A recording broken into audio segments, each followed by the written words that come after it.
Bienvenue à tous. Comme on le dit en Côte d'Ivoire, découragement n'est pas ivoirien. L'une des personnes qui l'incarne le mieux est notre invité du jour, artiste humoriste ivoirien connu sur la scène internationale. Michel Gogou est avec nous. Merci d'avoir accepté de partager avec nous votre expérience, Michel Gogou.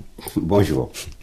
Nous sommes très heureux de vous recevoir. Il y a même un livre sur vous, Michel Gogou, Destin d'un miraculé. Tout à fait. De quoi parle cet ouvrage ? Alors, le livre parle, comme le titre l'indique, le destin d'un miraculé. C'est ma vie depuis ma naissance, depuis mes années école jusqu'à avant-hier peut-être. Peut-être que ce qui n'est pas dedans, c'est là où ce que nous sommes en train de vivre actuellement. Mais tous les soubresauts que j'ai pu vivre dans le passé, les chemins rocailleux que j'ai pu emprunter, les petits métiers que j'ai pu exercer et tout, tout est dedans. D'accord, très toute bien. Ma vie. Qu'est-ce qui vous envoie au cinéma, au théâtre, à l'humour ? Qu'est-ce qui m'envoie au cinéma, au théâtre, à l'humour? C'est la passion. La passion.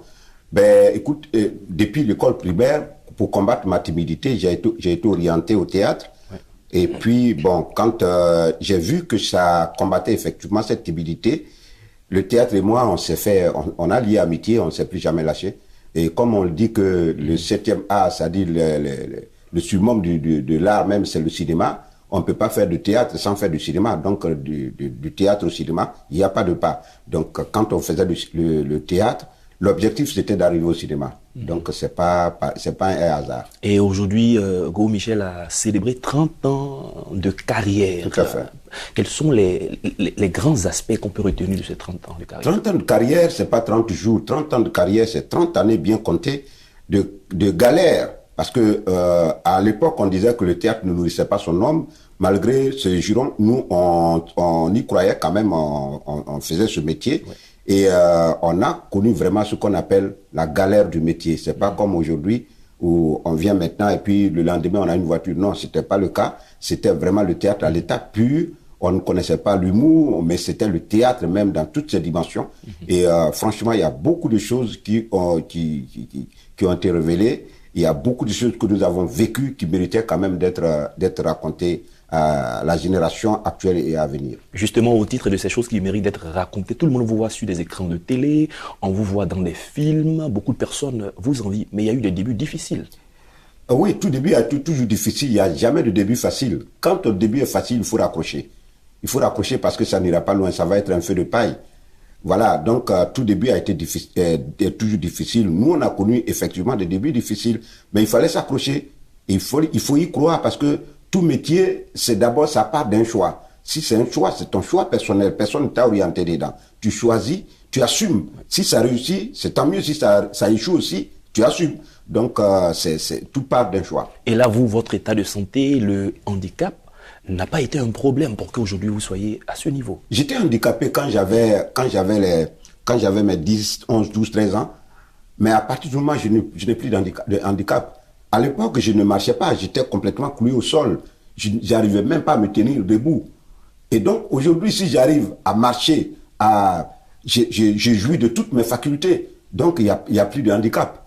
J'ai tout ce qu'il faut, ce qu'il me faut pour pouvoir avancer dans la vie, je l'ai. Je fais ce que j'ai envie de faire. J'exerce mon métier dans toutes ses dimensions. Donc, il n'y a pas de handicap. Vous avez joué dans plusieurs films, notamment Les Guignols d'Abidjan, Sida dans la Cité, Ma Famille, Bienvenue au Gondwana, Le Gendarme d'Abobo. Vous êtes le premier vice-président du Parlement du Rire. Qu'en tirez-vous? Que tirez-vous de toutes ces... Quelle expérience est-ce que vous avez de tout ça? L'expérience, c'est d'abord une satisfaction spirituelle, une satisfaction morale, physique et tout. Et jouer dans ces films, c'est un honneur. C'est dire que le chemin que j'ai emprunté, c'est pas un chemin gratuit. Ça veut dire que je suis à mi-chemin, même si pour le moment je ne suis pas au sommet. Ça veut dire que je suis à mi-parcours et je ne me suis pas trompé de chemin. Et parmi les films que vous avez choisis, n'oubliez pas Black Snake. Yes. Black Snake avec Thomas Guidiol que nous avons tourné entièrement en Afrique du Sud, à Pretoria. Donc, il y a plein de films que j'ai tournés aussi en dehors de la Côte d'Ivoire. Mais tout ça, c'est vraiment la somme de toutes ces difficultés que nous avons pu endurer pendant notre formation, depuis les années théâtre. Il y a Fort Boyard, Afrique, vous servez des repas insipides à tous ces participants. Pourquoi est-ce qu'on redoute tant vos mets? Moi, je comprends pas pourquoi on redoute mes mets, parce que c'est tout ce qu'on prépare dans cette cuisine est consommable. Il y a pas un mets qui soit mortel ou bien qui blesse. Non, tout est consommable. Mais peut-être que l'œil a peur de consommer, ou alors la bouche a du mal à mâcher, mais le ventre lui réclame, mais lui il refoule pas. Vous confirmez que c'est bon? C'est très bon, c'est même très bon. Même moi-même, je n'ose pas manger, mais bon, en tout cas, c'est bon à servir aux autres, quoi. On se souvient également de Dago le Terrible, où vous étiez un vendeur de lotus, vous vouliez de la viande dans la sauce et vous niez, vraiment vous criez que vous n'étiez vraiment pas le coupable. Aujourd'hui, quand on vous voit dans les rues, avec les rôles joués, comment les gens vous regardent? Bon, avec Dago le Terrible, où je voulais, bon, c'est l'acteur qui volait la viande dans la sauce. Quand l'acteur vole la viande dans la sauce, c'est un film qui a quand même fait parler de lui. Ouais. Et dehors, quand je sors, les gens, oh, voilà le voleur de viande. Mais c'est pas le voleur de viande, lui c'est Go, oui. L'homme normal. Mais celui que vous avez vu à la télé, lui, peut-être que c'est un voleur de viande. Bon, mais écoutez, ça va de soi, hein. C'est un choix que nous avons fait, on le pratique. Et puis bon, peu importe maintenant ce que les gens diront dans la rue, il y en a qui aiment, il y en a qui n'aiment pas. Même le bon Dieu qui nous a créés, il y a beaucoup qui l'aiment, il y a beaucoup qui l'aiment pas. Donc, ce qu'on fait, on le fait parce qu'on l'a choisi, on le fait avec amour, on le fait avec abnégation. Et s'il y a des personnes qui aiment déjà, je crois que c'est l'essentiel. On se base sur ceux qui aiment déjà et puis bon, on scrute l'horizon. Parlons de votre collaboration avec certains humoristes, notamment Dibé Cravate, il y a Boukari, il y a Le Magnifique et il y a Maman. Comment ça se passe? Ben, c'est une franche collaboration, c'est des gens qui sont, c'est des bosseurs. C'est des bosseurs et moi j'aime collaborer avec des bosseurs. J'aime pas travailler avec des paresseux parce que moi-même, j'aime pas la médiocrité. Quand je me mets dans quelque chose, j'aime que ça soit quelque chose d'extraordinaire, quelque chose de jamais vu, quelque chose de plaisant. Et donc, j'aime pas la médiocrité, j'aime toujours ce qui est excellent. Donc, travailler avec Dibé Cravate, Maman, Boukari et autres, franchement, c'est un régal. C'est un régal parce qu'on regarde dans la même direction, on a tous les mêmes objectifs, travailler, se faire plaisir d'abord et puis faire plaisir aux autres. La formation, quelle est la place que vous accordez à la formation? Il y a de jeunes talents, de jeunes humoristes aujourd'hui. Écoutez, toute réussite passe par une formation. Quand on prend les métiers, il n'y a pas un métier qu'on pratique comme ça à la volée, sans une formation de base. Mmh. Et aujourd'hui, si nous sommes là, si je suis en train de parler sur votre plateau aujourd'hui, c'est parce que je fais bien mon métier. Mmh. Et sinon, nous sommes des milliers dans ce métier. Mais il y en a qui ont fait une formation de base. Nous, on a été formés, même s'il n'y avait pas d'école à l'époque pour pouvoir nous caser. Nous, on a été formés sur le tas par nos dévanciers, nos maîtres. Fargasa Sandé, Alexis Donzigré, Momo Ekissi, Were Liking, parce que j'ai fait quand même 2 créations au village Kiyi, avec Bomou Mamadou, avec les troupes de théâtre, différentes troupes de théâtre. J'ai connu des réalisateurs, beaucoup de réalisateurs d'ici et d'ailleurs. Donc, la somme de tout ça, ça ne peut que te donner une formation. Et donc, j'invite les jeunes à aller à la formation. Ne tombez pas comme tu as un cheveu sur la soupe, mais allez à la formation. La formation, c'est ça qui fait l'homme, c'est ça qui fait l'artiste. Très bien. L'humoriste pour vous, c'est qui un bon humoriste?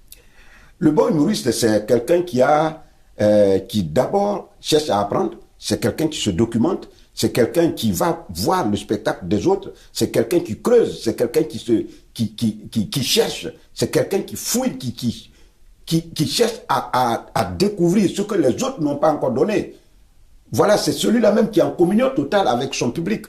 Le bon humoriste, c'est ça. D'accord. À l'international, à Marrakech du Rire, vous êtes également, vous participez aussi à cela. Qu'est-ce qui est prévu? Alors, Marrakech du Rire, ça fait 4 fois que je participe au Marrakech du Rire. Mais ce qui est à innover, c'est que cette année, l'équipe dirigeante de Marrakech du Rire a décidé de confier le volet Gala Africa à Dibé Cravate et à moi.